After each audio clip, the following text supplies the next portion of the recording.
وَمِنَ النَّاسِ مَن يَشْتَرِي اللَّهْوَ الْحَدِيثَ، اللہ کہتے ہیں یہ تو سیدھے راستہ ہے، لیکن کچھ بے وقوف ایسے بھی ہیں جو اس سیدھے راستے کو چھوڑ کر بیکار باتوں کو خرید لیتے ہیں۔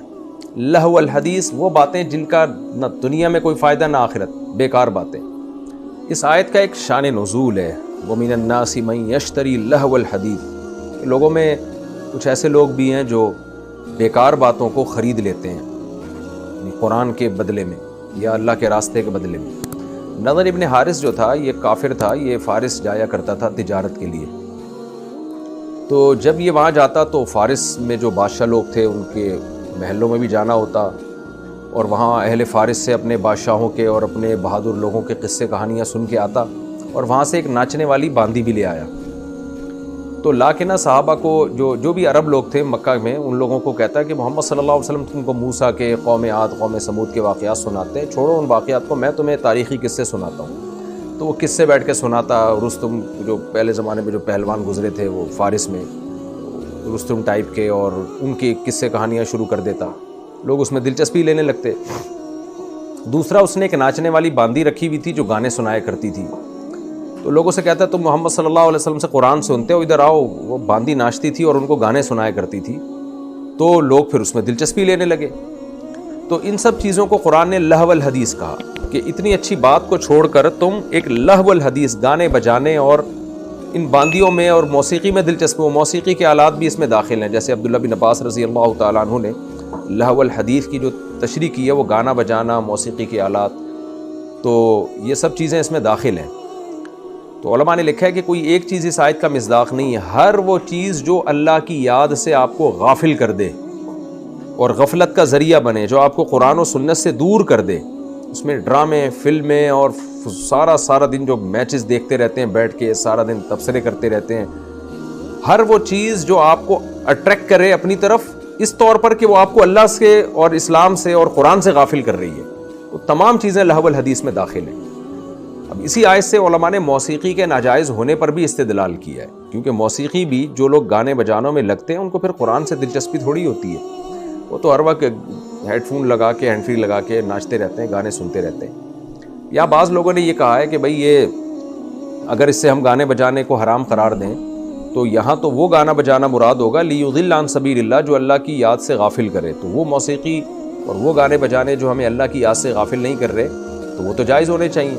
تو خوب سمجھ لیں، گانے بجانے یا موسیقی جو ہے نا اس کا ناجائز ہونا صرف اس آیت سے ثابت نہیں ہے، اس پہ دوسرے دلائل بھی ہیں۔ ان میں سب سے بڑی دلیل یہ ہے کہ جس چیز کا بھی داعیہ اور سبب موجود ہوتا ہے پھر بھی وہ چیز نہ ہو، اس کا مطلب وہاں شریعت میں ممانعت ہے۔ دنیا کی ہر قوم میں موسیقی رہی ہے اور یہ ایسی چیز ہے جس کی طرف انسان مائل ہوتا ہے، لیکن ہم دیکھتے ہیں نبی صلی اللہ علیہ وسلم کے دور میں صحابہ میں کوئی ایک صحابی بھی ہمیں نہیں ملتا جس سے کوئی ایک بانسری تک کا ہمیں ثبوت مل جائے، ایک باجے تک کا ہمیں ثبوت مل جائے۔ اس کا مطلب پیغمبر صلی اللہ علیہ وسلم کی طرف سے پابندی تھی۔ اس کی میں اور آسان مثال دیتا ہوں۔ عرب میں تصویروں کا بڑا رواج تھا، بتوں کی تصویریں بناتے، پہاڑوں کو تراش کے مجسمے بنایا کرتے تھے۔ اب فرض کریں ہمارے پاس کوئی حدیث نہ ہوتی تصویر کے حرام ہونے کے بارے میں، پھر بھی اتنا ہمارے لیے کافی تھا کہ نبی صلی اللہ علیہ وسلم سے اتنی محبت صحابہ کو، اس کے باوجود صحابہ نے نبی کی تصویر نہیں بنائی، نہ تابعین نے کسی صحابی کی تصویر بنائی، حالانکہ وہ تصویروں کا فن تو عروج پر تھا اس زمانے میں۔ تو یہ نہ بنانا اس کی علامت ہے کہ بھائی ان کو روکا گیا ہے اس عمل سے، ورنہ یہ داعیہ تو موجود ہے، رواج بھی ہے، دل بھی چاہتا ہے انسان کا اپنے بڑوں کی، آج بھی لوگ رکھتے ہیں نا اپنے بڑوں کی البم اور یادگاریں، اپنے بچوں کی، اپنے باپ دادوں کی گھروں میں لٹکی بھی ہوتی تصویریں، اپنی شادی بیاہ کی، لیکن ہمیں ایک صحابی نہیں ملتے کہ انہوں نے کوئی ایک چڑیا تک کی تصویر بنائی ہو اپنے ہاتھ سے۔ تو یہ اس کی علامت ہے، خود ایک واضح دلیل ہے کہ بھئی یہ ممانعت تھی، تبھی تو نہیں کیا نا انہوں نے یہ کام۔ تو جو لوگ آج موسیقی کو حلال قرار دے رہے ہیں نا، اس کے دلائل تراش رہے ہیں اور تعویلات کرتے ہیں ان احادیث میں جن میں موسیقی کو حرام قرار دیا۔ جیسے حدیث میں آتا ہے ترمذی میں، قرب قیامت میں کچھ لوگ گانے بجانے والی عورتیں لائیں گے اور جو ہے وہ ناچ گانوں کی محفل ہوگی، موسیقی ان کے سروں پہ بجائی جائے گی اور اللہ ان سب کو زمین میں دھسا دے گا۔ تو تعویل کرتے ہیں کہ جی اس سے تو وہ موسیقی مراد ہے جو لڑکیوں کے ساتھ ہو اور یوں چھل کود مچائی ہوئی وغیرہ وغیرہ، جو بھی دلائل دیے جاتے ہیں۔ سوال پیدا ہوتا ہے بھائی اگر یہ آپ جس موسیقی کو جائز سمجھ رہے ہیں، اگر یہ جائز ہوتا ہے تو کوئی ایک صحابی سے کوئی ایک ضعیف روایت میں تو ثبوت ملتا نا ہمیں کہ انہوں نے بانسری بجائی ہے یا کسی کا بیٹھ کے گانا سنا ہے ان لوگوں نے۔ اور اگر کوئی روایت ہمیں ملتی ہے غنا کے بارے میں تو وہ غنا سے مراد ترنم کے ساتھ کسی چیز کو پڑھنا، یہ روایتیں ہمیں ملتی ہیں. جیسے نبی صلی اللہ علیہ وسلم جب مدینہ طیبہ تشریف لے گئے تو لڑکیوں نے وہاں پر نبی کے استقبال میں، چھوٹی بچیوں نے ترنم کے ساتھ اشعار پڑھے، طلع البدر علینا، جو مشہور اشعار ہیں. تو اس طرح غنا کا لفظ ترنم کے ساتھ شاعری کے معنی میں استعمال ہوتا ہے. جیسے حدیث میں آتا ہے من لم یتغن بالقرآن لیس منا، جو قرآن میں تغنی غنا نہیں کرتا، غنا سے مراد خوبصورت آواز میں قرآن نہیں پڑھتا، وہ ہم میں سے نہیں ہے.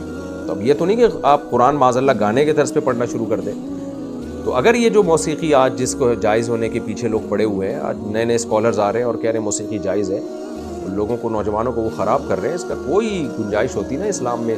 ایک بانسری کا ہمیں ثبوت مل جاتا ہے. جنید جمشید کی بات مجھے یاد آتی ہے، جب جنید جمشید رحمۃ اللہ علیہ نے گانے بجانے چھوڑے تو ظاہر ہے ایسے موقع پہ انسان گنجائش تلاش کرتا ہے، کہیں کسی مذہبی اسکالر سے، کہیں قرآن و سنت سے مجھے گنجائش مل جائے. تو بہت سے لوگوں نے جنید جمشید کو کہہ دیا گانے بجانے جائز ہیں اسلام میں، لیکن جنید جمشید کی ایک بڑی اہم بات ہے، اس نے کہا کہ میں نے بہت تلاش کیا کہ ایک بانسری تک کا بھی مجھے اگر ثبوت مل جائے نا تو میں دوبارہ موسیقی شروع کر دوں گا. تو میں نے تلاش کیا، کہیں بھی کسی اسکالر نے بانسری تک کا بھی مجھے حدیث سے ثبوت نہیں دکھایا کہ صحابہ یا تابعین میں سے کسی نے بانسری بھی استعمال کی. اس سے پتہ چلتا ہے اسلام موسیقی کو پسند نہیں کرتا. اور یہاں بھی اللہ تعالیٰ نے، جیسے عبداللہ بن عباس کی جو تفسیر ہے اس کے مطابق لہو الحدیث میں یہ غنا، گانے بجانے اور موسیقی کی آلات شامل ہیں. اس کو اللہ نے ایک برائی کے طور پہ بیان کیا. یہ چیزیں عام طور پر اللہ کی یاد سے غافل کرتی ہیں. ہاں کچھ موسیقی ایسی ہے جس کے جواز میں اختلاف ہے، جیسے کہ جنگ کے موقع پر جو دف بجایا جاتا ہے، یا لوگوں کو ابھارنے کے لیے جنگ کے موقع پر جو ہے وہ دف ڈھول وغیرہ بجایا جاتا ہے، یا اس طرح کا کوئی ترانہ گایا جاتا ہے. تو ایسے موقع پر پھر فقہا کا اختلاف ہے. تو جہاں اختلاف ہوگا اور سوسائٹی کی ضرورت ہوگی تو وہاں خاص مواقع پر گنجائش سے فائدہ اٹھایا جا سکتا ہے. لیکن نارملی جو ہے اس کا جواز، یہ اس کا فتویٰ دینا یہ ٹھیک نہیں ہے. وَمِنَ النَّاسِ مَن يَشْتَرِي لَهْوَ الْحَدِيثِ، اللہ کہتے ہیں لوگوں میں بعض ایسے لوگ ہیں جو بیکار باتوں کو خریدتے ہیں، لِيُضِلَّ عَن سَبِيلِ اللَّهِ، تاکہ اللہ کے راستے سے لوگوں کو روکیں، بغیر علم، بغیر دلیل کے. یعنی ہونا تو یہ چاہیے آپ کے پاس کوئی دلیل ہے اسلام کے غلط ہونے کے لیے تو وہ لے کر آؤ. آپ دلیل تو لا نہیں سکتے. اب آپ انٹرٹینمنٹ میں لگا دیتے ہیں لوگوں کو، ڈراموں فلموں میں لگا دیتے ہیں. جیسے کہ آج کل مغربی دنیا کا ایک طریقہ یہی ہے کہ مسلمانوں کو بے حیائی میں لگا دیا، زنا میں، سگریٹ میں، چرس میں، اور ان تمام چیزوں میں جب چسکا لگتا ہے تو پھر آدمی دلائل کو ایک طرف چھوڑتا ہے، پھر وہ کہتا ہے چھوڑو اسلام کو. تو یہ آج بھی مغربی دنیا اسی طرح اسلام سے لوگوں کو روکتی ہے، ہمیشہ سے روکتی رہی ہے. عیاشی میں لگا دیا آپ کو اور آپ کام کی زندگی سے محروم ہو گئے. آپ دیکھیں جب یہ فلسطین اور اسرائیل کا چل رہا تھا تو کرکٹ کے میچ آ رہے تھے، اس وقت لوگ اس کو چھوڑ کر میچوں میں دلچسپی لے رہے تھے. تو تمام وہ چیزیں جو آپ کو اللہ کی یاد سے اور ضروری کاموں سے غافل کر دیں وہ لہو الحدیث میں. ہاں ہر طرح کا لہو ہمیشہ حرام نہیں رہتا. کچھ لہو تو ایسے ہیں جیسے میں نے بتایا غنا اور موسیقی وہ ناجائز ہیں، اور کچھ لہو ایسے ہیں جو مباح ہیں. دوسری قسم لہو کی وہ ہے کہ جو صرف جائز ہے، یعنی کوئی ثواب بھی نہیں ہے، کوئی گناہ بھی نہیں ہے. جیسے ایسی ادھر ادھر آدمی کھیل کود کے ٹائم ویسٹ کر رہا ہو، ناپسندیدہ ضرور کہا جائے گا اس کو لیکن حرام نہیں. اور تیسری لہو کی قسم وہ ہے جو مستحب ہے، وہ دیکھنے میں لہو ہے، حقیقت میں وہ لہو نہیں ہے. جیسے وہ کھیل جو دماغی صحت کے لیے ضروری ہیں تاکہ آپ اپنے دماغ کو مفید کاموں میں استعمال کر سکیں، دماغ اس کے بغیر آپ کا فریش نہیں ہوتا، تو وہ صرف جائز نہیں، نیت اچھی ہو تو وہ ثواب بھی.